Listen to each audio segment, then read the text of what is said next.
नमस्कार मैत्रिणींनो, तर चला शॉर्टकटमध्ये आणली ना रेसिपी एक, तर चला सुरू करूया. पहिलं तांदूळ मी 2 ते 3 पाण्याने धुवून घेतली. त्याची घाण सगळी काढली, स्वच्छ धुतले आणि खाली टॉवेलवरती स्वच्छ ओढणे हातरून सुकवून घेतले बरं का. नंतर गिरणीत नेलं, दळून आणलं आणि 3 ग्लास, फक्त 3 ग्लास पीठ रात्री पाण्यामध्ये भिजायला घातलं. त्यामध्ये एकही गाठ होऊन दिली नाही.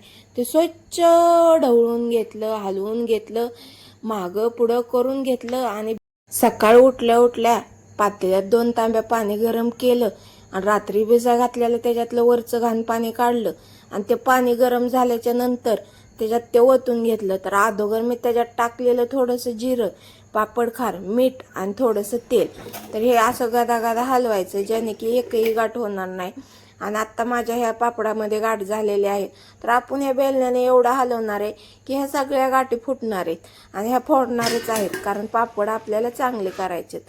तर आत्ता हे घट्ट पीठ झालं तर आपण गरम केलेलं पाणी ह्याच्यात थोडं थोडं ओतणार आहे आणि हे मिक्स करून घेणार आहे आणि असं पातळ दिसल एवढं करून घेणार आहे ज्याने की सगळ्या गाठी फुटतील त्याच्यातल्या. आणि तुम्ही बघताय आता एवढं पातळ झालेलं आहे. हे कसं दिसतंय बघा. बेलण्याने मी एवढं हलवलंय की ह्याच्यातली एक पण गाठ नाही राहिली. आणि आता हे 15-20 मिनटं शिजून देणार आहे मी चांगलं. नंतर हे बघताय तर तुम्ही शिजले. आता आपल्याला ह्या टायमाला हे पापड करायला घ्यायचे. तर तुम्ही बघताय पीठ अगदी पांढरे शुभ्र पीठ झालेलं आहे, अजिबात काळं पडलेलं नाही.